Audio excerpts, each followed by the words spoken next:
Alhamdulillah dan katsiran thayyiban mubarakan fihi kama yuhibbu rabbuna wa yarda. Asyhadu an la ilaha illallah wahdahu la syarika lah wa asyhadu anna Muhammadan abduhu wa rasuluh. Allahumma shalli ala Muhammad wa ala ali Muhammad. Alhamdulillahilladzi bi ni'matihi tatimmu shalihat. Kita bertemu kembali. Insyaallah kita melanjutkan pembahasan yang telah lalu ya. Terakhir kita membahas tentang tafsir dari amin ya, yaitu ketika kita membaca surat Al-Fatihah, baik itu imam atau kita sebagai makmum, maka kata Nabi SAW kita disunahkan ya untuk mengucapkan amin. Itu dari beberapa cara yang dipanjangkan a-nya jadi amin, yaitu yang benar. Kemudian yang keliru itu mimnya ditasydid ya. Jadi nggak boleh nah itu ya, itu tidak ada. Tapi kalau amin itu a-nya yang panjang atau a-nya pendek itu boleh. Itu amin, itu juga bisa. Nah, sekarang pembahasan selanjutnya adalah apakah makmum itu perlu membaca Al-Fatihah? Makmum ya. Kalau imam perlu. Kalau makmum wajib tidak baca Al-Fatihah?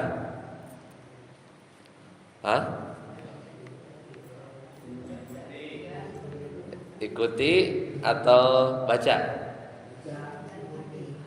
Ya, kalau kita berbicaranya makmum ya. Jadi kalau kita sebagai makmum, di sini ada beberapa perincian. Ya, ada beberapa perincian.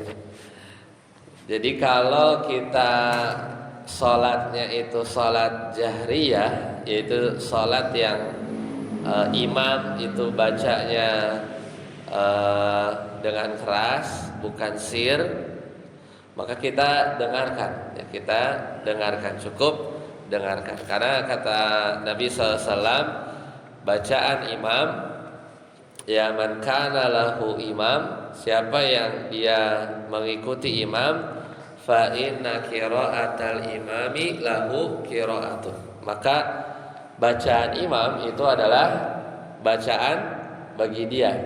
Ya, jadi kita harus dengarkan. Karena kita kalau mendengar ayat-ayat Allah itu diminta untuk mendengarkan. Ya, tapi kalau misalnya sudah rakaat ketiga atau rakaat keempat, maka kita baca Al-Fatihah, yaitu sesuai dengan terdengar lah, minimal terdengar dengan diri kita sendiri. Jadi tidak terlalu besar ya kita membaca Al-Fatihahnya. Ya seperti itu. Itu jawabannya ya, secara singkat. Ya meskipun ada beberapa perincian. Ya karena memang tidak ada salat ya, la salata liman lam yaqra bi fatihatil kitab. Tidak ada salat bagi orang yang tidak membaca Al-Fatihah ya. Adapun makmum kalau sudah ada imam kita dengarkan. Nah, setelah baca Al-Fatihah, maka kita lanjut baca apa? Surat-surat dari Al-Qur'an. Surat-surat dari Al-Qur'an. Tentunya ini ada beberapa sunnah-sunnahnya dan tidak ada batasan minimal. Misalnya ya meskipun jangan dilakukan ya, atau tidak mestinya jangan dilakukan. Misalnya setelah Al-Fatihah kita baca satu ayat itu cuma Yasin, Allahu Akbar gitu ya. Sebenarnya ada videonya kalau sholat tarawih itu yang cepet banget. Itu dia baca amin ayat terus alif lam mim Allahu Akbar gitu ya. Jadi satu ayat tapi ya memang atau hamim gitu. Ya itu sangat terlalu pendek ya, terlalu pendek. Padahal ya sebenarnya sah saja. Yang buat sholatnya itu menjadi tidak sah itu karena tidak tumaninah ya. Terlalu cepat, tidak terlalu buru-buru ya. Itu kalau yang beredar. Tapi di antara bacaan mereka kadang begitu, satu ayatnya saja. Tapi terlalu pendek juga, terlalu pendek. Nah, tentang ayat yang bisa kita baca dalam sholat kita, yaitu Allah Nabi SAW itu membagi 114 surat dalam Al-Quran itu dalam ada 4 kategori. Yang pertama yang disebut dengan tawil atau at-tiwal, yaitu surat yang panjang. Yaitu surat apa aja? Ada 7 nih. Al-Baqarah, Ali Imran, An-Nisa, Al-Maidah, Al-An'am, Al-A'raf, Al-Anfal. Jadi 7 surat yang disebut at-tiwal. Jadi memang ini paling panjang ini. Ya, mungkin bisa 40% ya dari Al-Quran. Jadi disebut at-tiwal. Jadi Al-Baqarah, Ali Imran, An-Nisa, Al-Maidah, Al-An'am, Al-A'raf sama Al-Anfal. Itu bagian pertama disebut at-tiwal. Bagian kedua al-mi'ah atau al-mi'in. Itu surat-surat yang ayatnya itu seratusan. Ya, 110 kayak Al-Kahfi ya, atau 100 sekian ya. Itu surat-surat Al-Mi'ah, yaitu surat yang jumlahnya kurang lebih 100 ayat. Kemudian yang ketiga Al-Mathani, yaitu artinya Al-Mathani itu sesuatu yang diulang. Jadi biasanya ini adalah surat-surat yang tentang kisah Nabi Musa, kisah para nabi ya. Kemudian karena biasa kisah-kisah itu diulang ya, jadi ada at-tiwal, kemudian al-mathani ya, al-mi'ah, yaitu surat yang ayatnya 100-an. Dan yang keempat adalah al-mufassal, artinya fasal itu batas, faslun itu ruangan, kelas. Al-mufassal itu artinya ya seperti ada batas-batas. Ini biasa kita kerasa yaitu ketika baca dari surat Qaf ke belakang. Jadi seolah-olah tuh baru baca udah selesai, bismillah lagi. Jadi terkesan ada batas-batas. Itu namanya al-mufassal. Nah, di sini ada 4. Jadi ada yang 7 yang paling panjang. Kemudian al-mi'ah yang 100-an. Al-Mathani ayat yang diulang-ulang, yaitu surat-surat yang tentang kisah ya, kisah-kisah tentang kewajiban ya, dan seterusnya. Dan yang terakhir adalah al-mufassal. Maka kata Nabi SAW, Nabi pernah bersabda, U'ti itu aku diberikan makanan Taurat, seperti Taurat.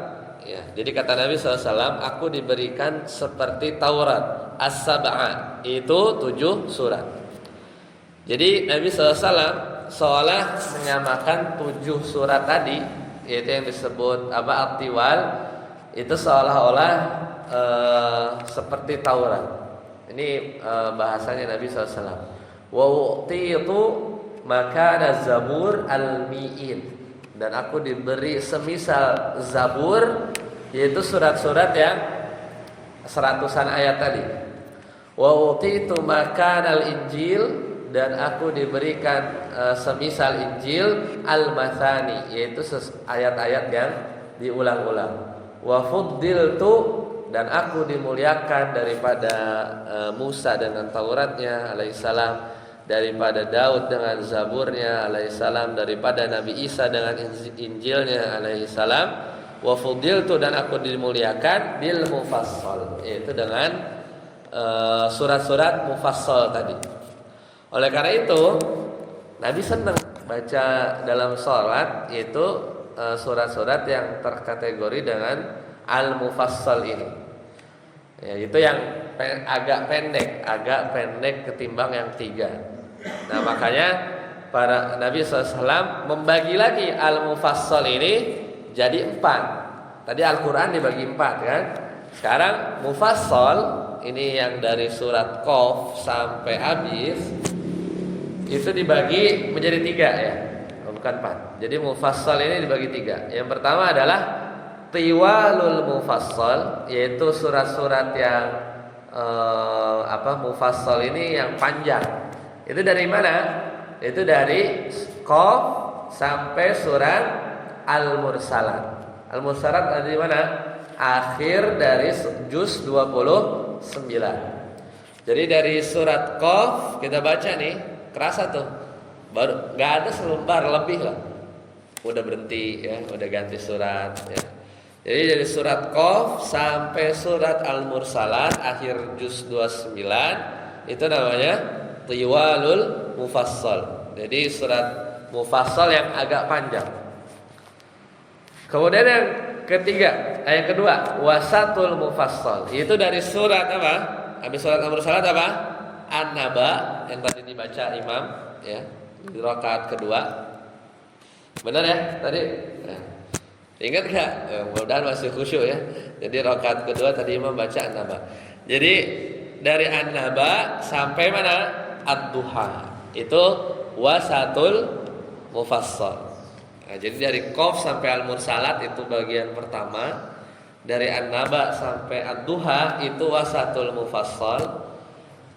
Dari Al-Insyirah Asy-Syarah sampai An-Nas itu adalah Qisarul mufassal. Jadi surat mufassal ini, surat-surat mufassal ini dibagi 3, ada yang panjang, ada yang pertengahan, ada yang pendek. Jadi nama surat pendek itu dari mana? Dari Asy-Syarah, Al-Insyirah sampai An-Nas ya, sampai An-Nas. Itu Qisarul mufassal. Nah, barulah kita lihat sabda-sabda Nabi SAW, sunnah-sunnah Nabi SAW ketika sholat wajib itu bacanya yang mana ya? Istiwalul mufassal, wasatul mufassal, atau yang qisar, yang pendek-pendek dari Asy-Syarah sampai An-Nas. Ini sunnahnya ya. Nah, sekarang kaidahnya kalau kita memilih surat pendek atau surat yang kita baca dalam sholat, aslinya itu bebas ya, aslinya itu bebas. Karena kata Nabi SAW, idza qumta ila sholati fakabbir. Kalau kita mau sholat, ya udah bertakbirlah. Tsumma qra, kemudian baca ma tayassara ma'aka minal Quran. Apa aja yang memudahkan kamu dari Al-Quran. Lah kalau hafalnya cuman An-Naba ya An-Naba gitu kan. Kalau hafalnya Ad-Duha ya Ad-Duha gitu. Jadi aslinya itu bebas ya. Aslinya itu bebas. Ya cuman ketika sholat-sholat tertentu kadang Nabi SAW punya mungkin surat-surat favorit gitu ya, atau yang biasa dibaca dan atau yang disunahkan oleh Nabi SAW untuk membaca surat tersebut. Ya. Nah di sini baru kita lihat. Nah ini ada hadis ya yang bagus ya. Diriwayatkan oleh Ibnu Hibban dari Abu Hurairah radhiyallahu taala anhu. Kata Abu Hurairah, "Ma ra'aitu ahadan asbaha salatan bi Rasulillah sallallahu alaihi wasallam min fulanin kana bil Madinah." Jadi kata Abu Hurairah, aku tidak pernah melihat ada orang yang kalau salat itu mirip sekali dengan Rasulullah sallallahu alaihi wasallam. Maka kata Sulaiman, "Fasalaitu ana", maka aku pun salat di belakangnya. Ya wara'ahu. Jadi dia mau tahu ini siapa orang yang mirip sekali ya kalau salat seperti Rasulullah SAW. Nah, kemudian fakana yutilu fil ulayaini minaz zuhri ya. Kemudian dia salat zuhur wa yukhaffifani ukhrayaini ya, kemudian dia ketika salat zuhur di rakaat 1 dan 2 dia agak panjang ya. Kemudian di rakaat yang ketiga dan keempat dia baca agak pendek. Ya, kemudian wa yukhaffiful asra wa yaqra'u fil ulayaini minal maghrib bi qisaril mufassal. Kemudian di salat asar juga dia agak lebih pendek bacanya. Kemudian di salat maghrib, ya, di salat maghrib bi qisaril mufassal. Ya, kalau salat maghrib dia baca qisarul mufassal. Berarti surat-surat apa? Dari surat Al-Insyirah tadi ya sampai surat An-Nas. Wa fil isya'i bi wasatil mufassal. Kalau di salat Isya ya dia baca wasatil mufassal. Berarti yang An-Naba sampai Ad-Duha. Wa fis subhi bi tiwalil mufassal. Dan waktu salat subuh tiwalul mufassal dari surat Qaf sampai surat Al-Mursalah. Jadi aslinya begitu. Kalau salat subuh tiwalul mufassal yaitu surat Qaf sampai Al-Mursalah. Tapi kalau sekarang dibaca kayak begitu itu udah dianggap panjang banget ya. Ada surat subuh baca Qaf sampai, maksudnya surat-surat di antara surat Qaf sampai Al-Mursalat. Al-Mursalat aja udah lumayan ya. Qaf gitu ya. Nah, ya kita di makin akhir zaman itu mundur gitu ya. Ya, mundur. Jadi mungkin salat subuhnya bukan tiwal lagi tapi yang wasat. Soal naba. Ya, kemudian salat zuhur asar ya, itu yang sedang-sedang lah wasat. Tapi kalau maghrib itu mesti yang kisor karena waktunya sempit, harus bergantian ya dengan misalnya jamaah yang lain, ya, makanya baca yang dari Ad-Duha sampai Al-Insyirah sampai An-Nas ya. Jadi aslinya begitu. Aslinya subuh itu surat-surat yang tiwalul mufassal, Qaf sampai Al-Mursalat, antara itu. Wasatul mufassal itu di surat An-Naba sampai Ad-Duha. Tiwal yang kisor yang pendek itu dari Asyar sampai An-Nas, itu cocok untuk di salat maghrib ya, salat maghrib yang pendek. Ya seperti itu. Tapi balik lagi, hukum asalnya bebas. Hukum asalnya bebas. Nah, sekarang kita masuk pembahasan yaitu tu'maninah dalam sholat. Nah, ini karena rukun ya. Dalam kitab HPT ya, ini disebutkan bahwa tu'maninah dalam sholat itu adalah bagian dari rukun. Itu adalah apa itu tu'maninah? Tu'maninah itu kita menyempurnakan gerakan. Jadi kalau misalnya ruku, salah satu indikatornya adalah posisi kita sudah tangan ya sudah pada tempatnya di lutut, agak direnggangkan, kemudian punggung kita lurus. Indikatornya adalah kata Nabi SAW, kalau kita taruh barang atau air di atas punggung tersebut maka tidak jatuh ya, tidak terlalu nanggak gitu ya, tidak terlalu ke bawah. Jadi memang sempurna. Kemudian indikator yang lain, berapa lama dikatakan tumaninah, yaitu sekadar kita bisa mengucapkan atau membaca zikir di gerakan tersebut. Ya, kalau kita cukup waktunya subhana rabbiyal azim wa bihamdi 3 detik lah gitu ya, 4 detik ya udah cukup. Terus sami Allahu liman hamidah, ya sudah.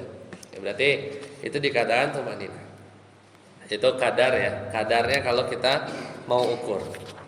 Nah, kenapa tumaninah ini penting? Karena hadis yang terkenal yaitu tentang hadis apa? Al-musi fis shalah, yaitu orang yang dia salah dalam salat. Itu salah satu teguran Nabi sallallahu alaihi wasallam adalah dia itu terlalu cepat atau tidak tumaninah.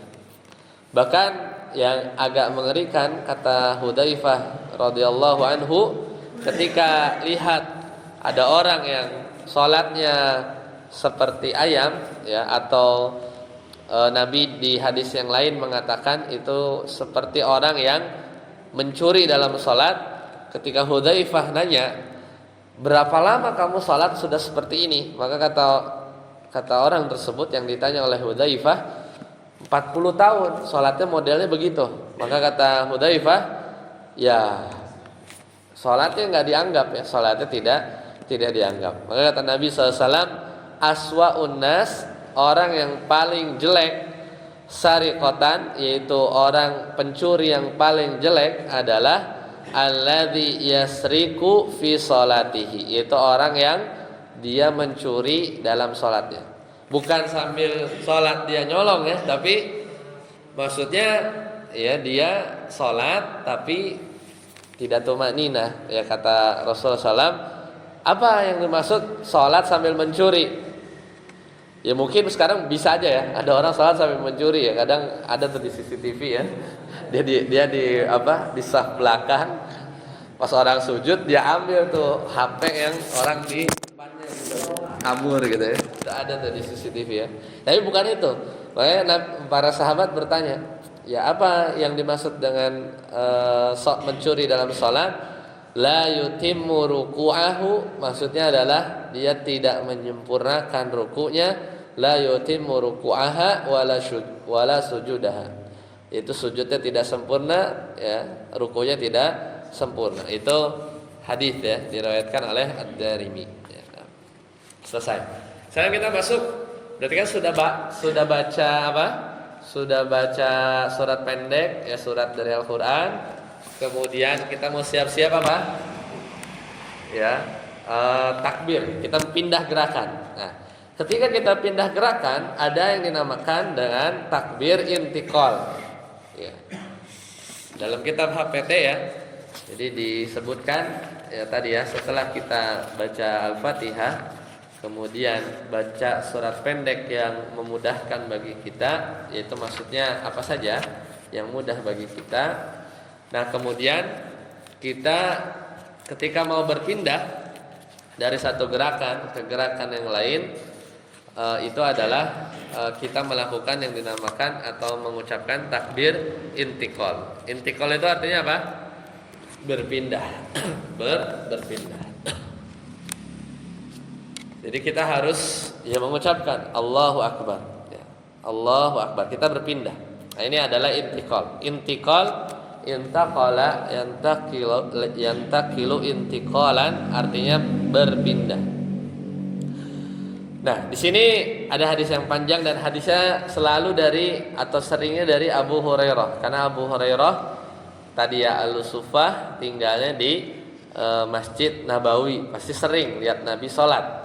Maka kata Abu Hurairah, kana Rasulullah sallallahu alaihi wasallam idza qama ila salati, kalau mau salat fakabbir, yukabbiru, ya bertakbir, hina yakum, thumma yukabbiru hina yarka'u, kemudian bertakbir juga Allahu Akbar ketika mau ruku,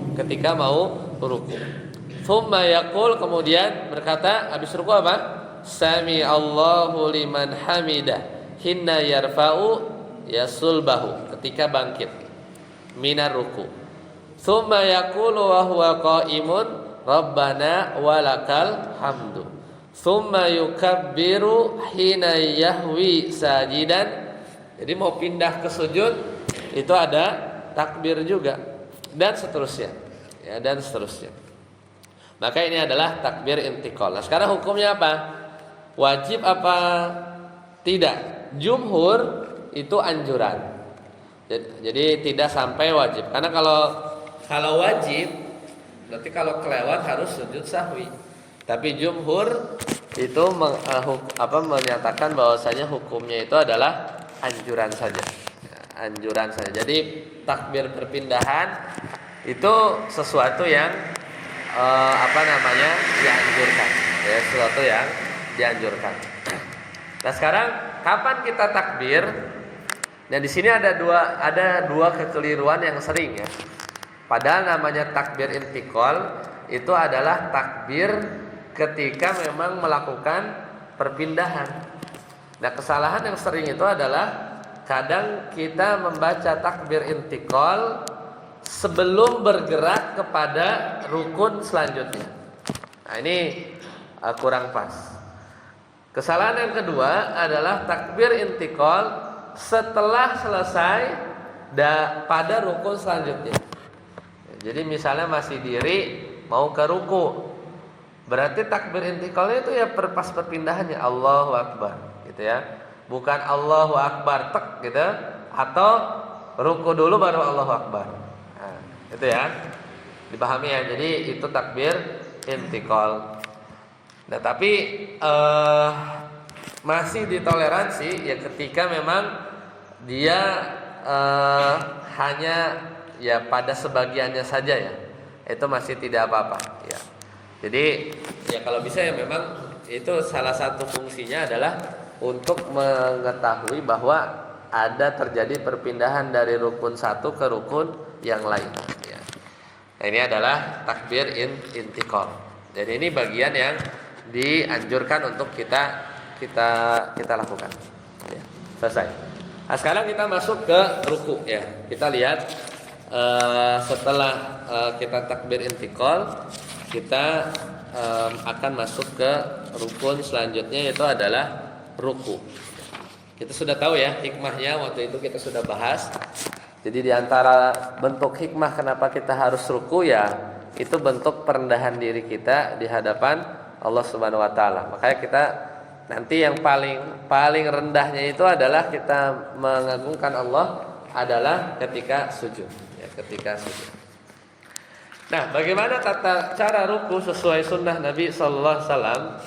Yang pertama, Nabi sallallahu alaihi wasallam itu menekan lututnya ya, dengan jari-jarinya itu agak direnggangkan ya. Jadi begini ya, si jari-jarinya itu agak direnggangkan. Itu model atau tata cara yang pertama. Jadi kita mencengkram lutut, bukan betis ya, bukan tulang kering ya, tapi lutut itu dengan tangan agak direnggangkan. Nah, kemudian posisi punggung tadi ya disampaikan itu datar, lurus. Nabi SAW ketika beliau ruku, maka kata Nabi, niscaya kalau kita taruh air itu tidak akan tumpah ya, di atasnya. Nabi SAW berpesan kepada Anas bin Malik, "Idza raka'ta fadha kaffaika ala rukbataik." Ya, kalau kamu ruku, letakkan telapak tanganmu ke lututmu. Wafruj baina asabi'aka, renggangkanlah jari jemari kita, jadi tidak rapat. Warfa yadaika an janbaika, dan juga sikunya juga agak direnggangkan ke samping ya, samping. Karena kalau nggak renggang itu akan terlalu tinggi ya, akan terlalu tinggi. Jadi agak bengkok supaya punggung kita ini lebih lurus. Itu adalah tata cara yang pertama. Nah, apa yang kita baca ketika ruku tadi? Sudah hafal ya bacaannya? Yang sering kita baca apa? Subhana rabbiyal azimi wa bihamdi ya. Nah, kita lihat bacaannya hukumnya apa? Kalau kita lupa baca gimana? Ruku aja nggak baca, boleh nggak? Boleh aja ya. Karena yang rukun itu adalah gerakannya. Tapi kalau bacaannya ya, tapi masa nggak baca gitu ya? Masa tidak baca ya? Masa tidak baca? Karena yang aman ya tetap baca ya. Karena ada sebagian ulama yang mewajibkan. Tapi jumhur ulama itu mensunnahkan. Dalam artian kadar minimal ya sebenarnya gerakan saja. Tapi ya kita kan nggak mau minimalis ya dalam melakukan gerakan sholat. Nah, sekarang yang kita baca itu bacanya berapa kali? 1, 3, 10, berapa? Biasanya 1. Yang ada riwayatnya, ini kalau mau dipraktikkan boleh.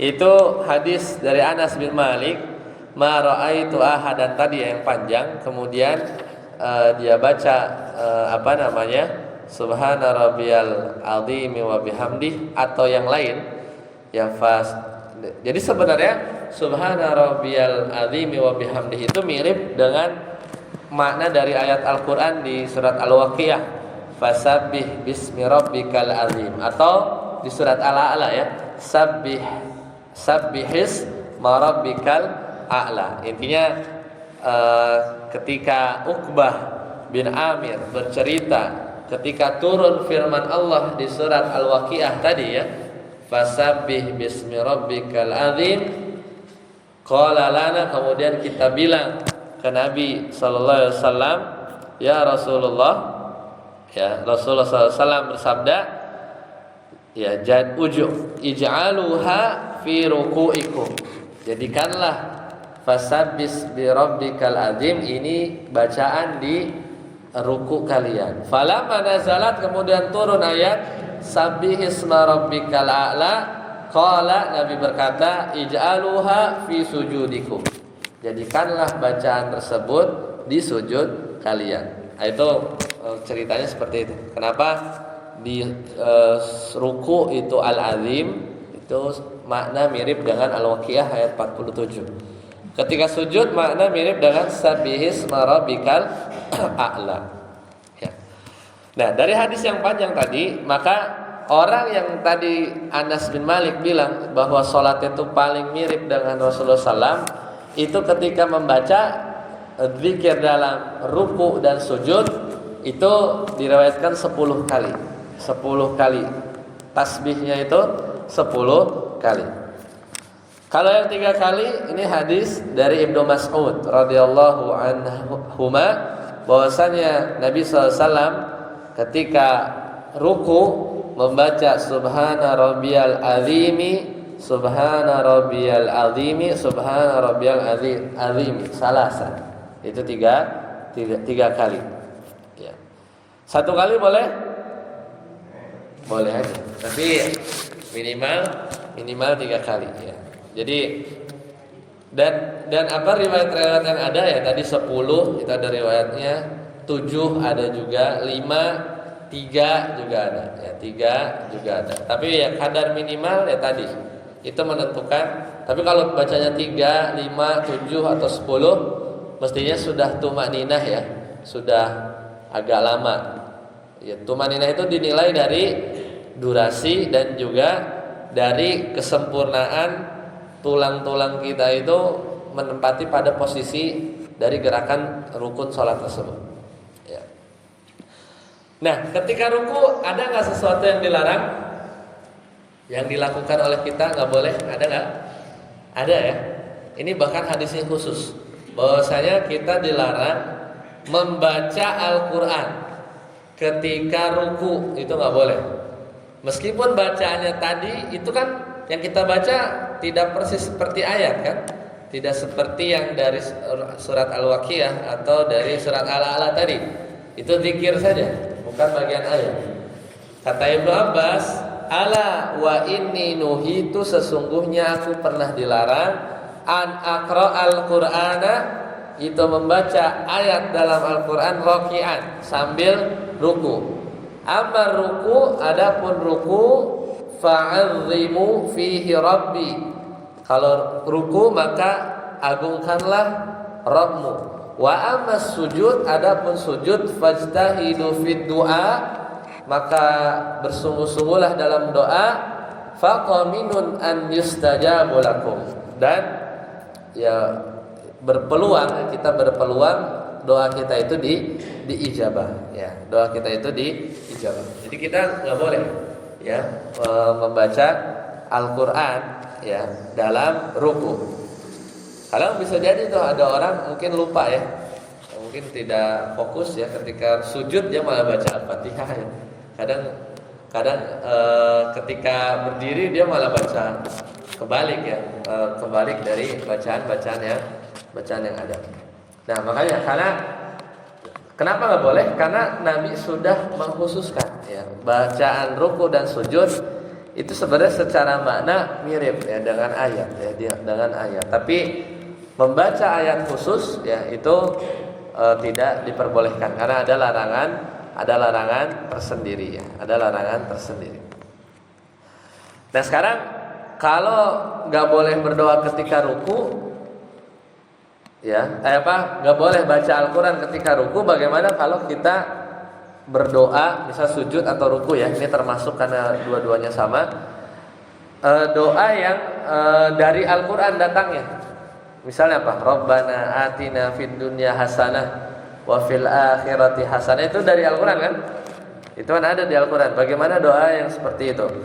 Maka ketika kita ruku kalau mau berdoa atau zikir yang lain atau sujud dan bacaan doa yang lain, ya doa dalam ruku ada dua, yaitu doa yang kita baca yang merupakan bacaan ruku, atau doa selain doa dari bacaan ruku yang isinya misalnya permohonan.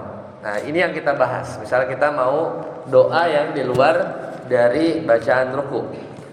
Maka di sini ulama merinci, kalau doa ketika ruku ya dengan doa-doa yang lain ini dibolehkan. Ya, ini bahkan dianjurkan menurut jumhur. Yaitu untuk memperlama ruku kita. Tapi kalau kita ya sebagian, ya bahkan Imam Bukhari dalam kitabnya itu punya satu bab yang membahas tentang bab du'a fi ruku, bab berdoa dalam ruku. Di sini dijelaskan bahwa ada ya keharusan atau keanjuran bahwa ketika kita ruku itu kita membaca doa-doa yang lain, membaca doa-doa yang lain. Jadi dianjurkan, boleh ya, tidak masalah. Asalkan doanya itu yang aman ya, dia baik sujud atau ruku itu dengan bahasa Arab ya, doa-doa dari Al-Quran yang meskipun ayat tidak masalah karena dia dianggapnya sebagai doa ya, sebagai doa. Nah, itu beberapa tambahan terkait ruku. Nah, bacanya sekarang ya. Pertama, subhana rabbiyal azimi. Subhana rabbiyal azimi ini kita hafal. Ini hadis diriwayatkan Imam Muslim. Dalilnya tadi, fasabbih bismi rabbikal azim. Adapun, nah ini yang kadang kalau kita tambahkan subhana rabbiyal azimi wa bihamdi. Memang ada ulama yang mempermasalahkan tambahan tersebut. Jadi lafaz wa bihamdi ya di sebagian literatur ya tambahannya itu dianggap riwayatnya lemah ya. Jadi kan subhana rabbiyal azimi, subhana rabbiyal azimi. Ya di sebagian penelitian hadis wa bihamdi tambahannya ini ya agak khawatir bahwasanya hadisnya itu tidak kuat ya di sebagian penelitian ahli hadis. Doa yang kedua, subhanallahumma rabbana wa bihamdika allahumma ighfirli. Nah, ini mungkin lebih panjang. Subhanakallahumma rabbana wa bihamdika allahumma ighfirli. Nah, ini hadis dari Aisyah ya, hadis dari Aisyah. Ya, jadi agak panjang ya. Subhanakallahumma rabbana wa bihamdika allahumma firli. Jadi ada istighfarnya. Ini cukup bagus.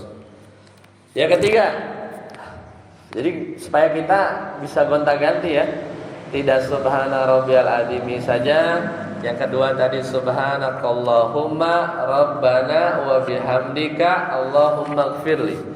Itu yang kedua. Yang ketiga, subuhun qudusun rabbul malaikati warruh. Kapan dibaca ini? Bisa habis tarawih ya.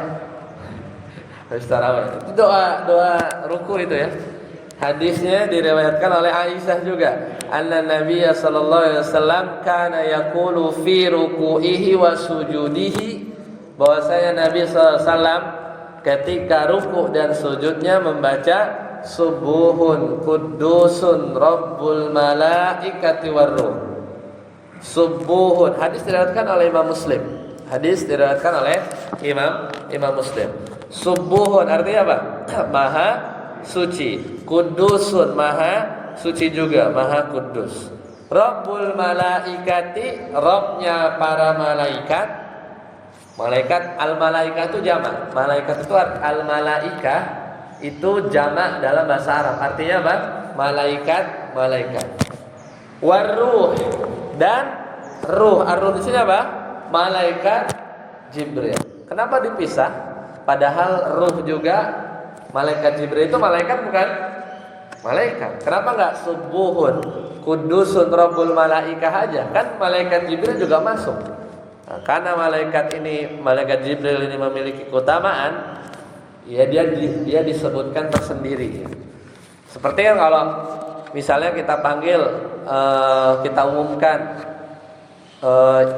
siswa terbaik adalah siswa kelas 2 Abu Bakar Siddiq, misalnya nama kelasnya kelas 2 Abu Bakar Siddiq. Terutama si fulan gitu. Terutama si fulan. Padahal si fulan ini anak kelas 2 Abu Bakar Siddiq misalnya. Nah, itu kan menunjukkan bahwa si fulan ini lebih utama. Sama ini juga. Subuhun Kudusun Rabbul Malaikati Warruh. Seolah malaikat Jibril ini dikeluarkan. Yang ketiga ya. Yang keempat, biar ada variasi. Apa? Subhana dzil jabaruti wal malakuti wal kibriyai wal azamah. Mirip ya, seperti doa iftitah yang waktu kita baca. Jadi itu adalah lafaz ya ketika beliau ruku. Kata Nabi SAW, kata siapa? Auf bin Malik pernah nginep di rumah Rasulullah SAW, kemudian sholat bersama beliau. Kemudian beliau ruku yang lamanya seperti lama berdirinya. Jadi rukunya itu lamanya seperti lama berdirinya. Apa aja tuh yang dibaca kan nggak mungkin. Ya makanya kalau kita sholat gerhana yang rukunya lama, kadang kita bosan baca apa lagi gitu ya. Karena nggak apalnya cuman Subhana Rabbiyal Azim gitu. Padahal ada banyak yang bisa kita baca doa Subhana dzil jabaruti wal malakuti wal kibriyai wal azamah. Ya itu diantara yang keempat. Kemudian yang kelima, ini agak lebih panjang. Itu dari Ali bin Abi Thalib, bahwasanya ngelihat Nabi juga, ya ngelihat Nabi juga. Allahumma laka raka'tu, ya Allah aku sujud. Wa bika amantu, dan kepadamu aku beriman. Jadi apa? Wabika, jangan wabika amantu ya. Doa itu ya. Bukan puasa bukan ya. Allahumma laka raka'tu wa bika amantu wa laka aslamtu. Kepada Engkaulah aku berserah diri. Khasya'alaka sam'i. Ya, apa khusyukku hanya padamu. Sam'i wa basari wa mukhi wa idhami wa asabi. Ya, jadi doa yang kelima ini, doa kelima. Allahumma laka raka'tu, bahwasanya aku ruku hanya untukmu, wa bika amantu, hanya kepada Engkaulah aku beriman. Kemudian walaka aslamtu, dan hanya kepadamu aku berserah diri. Laka sam'i, ya khasya'a laka sam'i wa basari, pendengaranku, penglihatanku, wa mukhi, pikiranku, wa idhami, tulangku, wa asabi, ya urat sarafku, khasya'a laka, yaitu tunduk kepada Engkau. Nah, jadi ini yang kelima ya. Ini dari hadis diriwayatkan oleh Al-Imam Ali bin Abi Thalib ketika melihat Nabi SAW ruku ya. Baik, sampai sini dulu ya pertemuan kita pagi hari ini ya, sampai pembahasan ruku. Insyaallah nanti kita akan lanjutkan di pertemuan yang akan datang. Kita akan masuk pembahasan iktidal. Baik, sampai sini ada pertanyaan terlebih dahulu. Dipersilakan. Ya, silakan, Pak.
orang membaca yang lain, kadang-kadang kita menyalahi.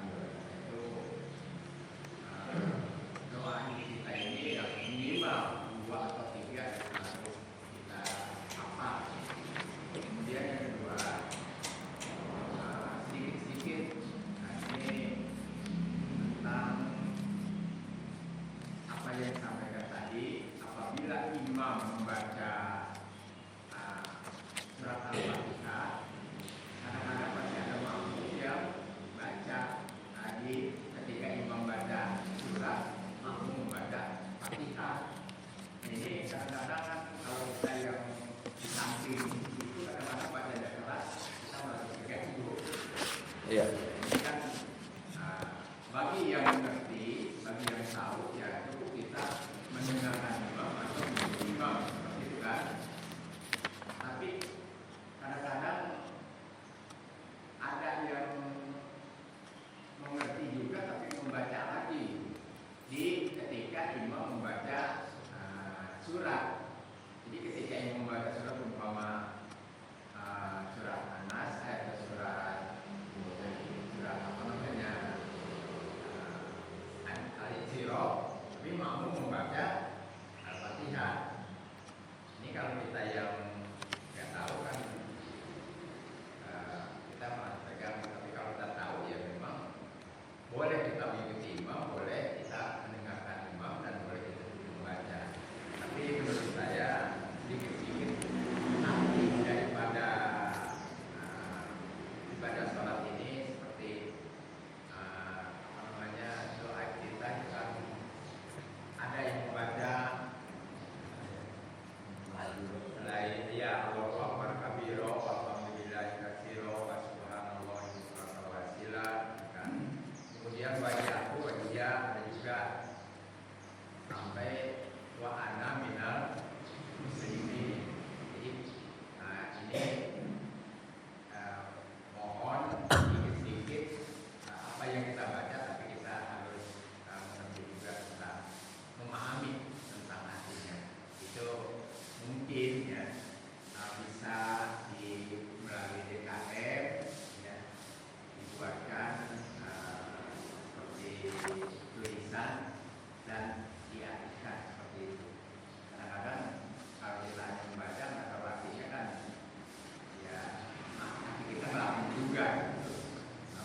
Tapi kalau kita mengerti memahami artinya, ya insya Allah ibadah-ibadah kita khususnya di agama ini lebih khusyuk dan lebih berkualitas. Terima kasih. Assalamualaikum warahmatullahi wabarakatuh. Waalaikumsalam. Ya.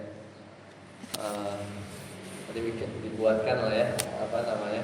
Sini nggak ada mading atau nanti di copy lah ya. Mungkin kadang karena ini materinya banyak ya mungkin sedikit kali ya, maksudnya sedikit-sedikit gitu ya, supaya kadang Anda juga nggak yakin ya. Contoh lah misalnya kopian materi dari Ustaz Tajmal kemarin, mungkin posisi sekarang dalam rumah ada di mana tuh kertas? Nggak tahu kan ya?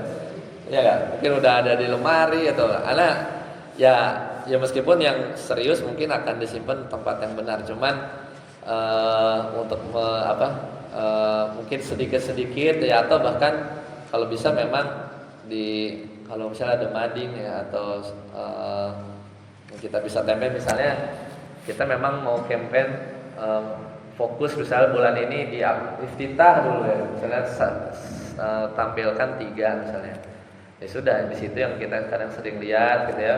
Mungkin bulan depan atau 2 bulan lagi kita campaign, kita fokus di doa ruku gitu dengan variasinya dan maknanya, itu mungkin lebih efektif ya mungkin ya. Cuman tapi bisa juga kalau memang diperlukan untuk ini pribadi ya, Anda bisa share materinya ya, nanti tinggal diperbanyak saja. Terima kasih. Baik, kita cukupkan ya. Subhanakallahumma bihamdika asyhadu an la ilaha illa anta astaghfiruka wa atubu ilaik. Assalamualaikum warahmatullahi wabarakatuh. Nanti saya sudah bisa selesai tadi, insya Allah di fotokopi.